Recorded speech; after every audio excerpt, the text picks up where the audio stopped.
on Thacker, and with the release of Paddington in Peru, I thought we would take a look back at the first Paddington. Paddington was released in 2014 in the UK and everywhere else in 2015.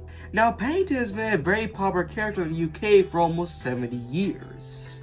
Originally starting as a book, and ever since, at least from what I've heard, has become the Mickey Mouse of the UK. But this was Paddington's first splash on the big screen, and a pretty successful first splash at that, making $318.7 million on a budget of $65 million. It has a 96% critically on Rotten Tomatoes, but before the Paddington movies were released, not a lot of people pretty much anywhere else besides the UK knew about Paddington. I mean, I know I certainly didn't, until I saw the trailers for the first Paddington movie. And I know a lot of people have already pointed this out, but the trailers for Paddington were so bad. It made it look like a generic kids movie that'd be forgotten in a year. So I didn't watch Paddington when it was originally released. It didn't look good and I wasn't interested in it. I didn't watch Paddington until I saw the trailers for Paddington 2, as those were actually good and got me intrigued in the movie. So I saw Paddington somewhere around 2018. And I think I might have watched it again during the pandemic, and I watched it recently in preparation for Paddington in Peru.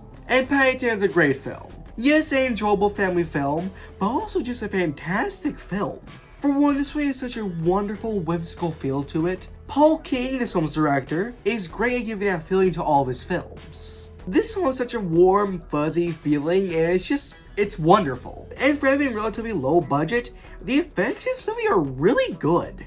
This was the mid-2010s, when computer-generated effects looked great, but the effects in Paddington are still great nonetheless. I also think this is the funniest of the Paddington movies. Paddington 2 does give me the biggest laugh of all the Paddington movies, but I definitely get the most laughs from Paddington. For one, it does have that dry British humor, which I really like. A lot of little things and really simple jokes that are just really funny. And this was what made me laugh the hardest. Paddington! Paddington! Up here! Is that you, God? What? It's just, you sound a lot more like Mr. Brown than I imagined.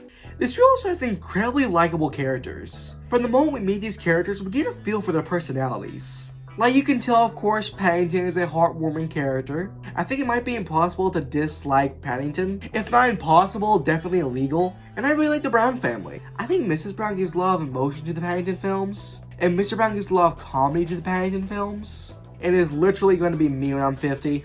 And yeah, the villain's fine. A perfectly fine villain that serves the role as the villain completely fine. And while yes, Paddington is very funny, it also has some pretty good emotional moments. Nothing that gets me teary-eyed like Paddington 2, but overall good emotional moments that are well done. Although I will say I don't love the slapstick.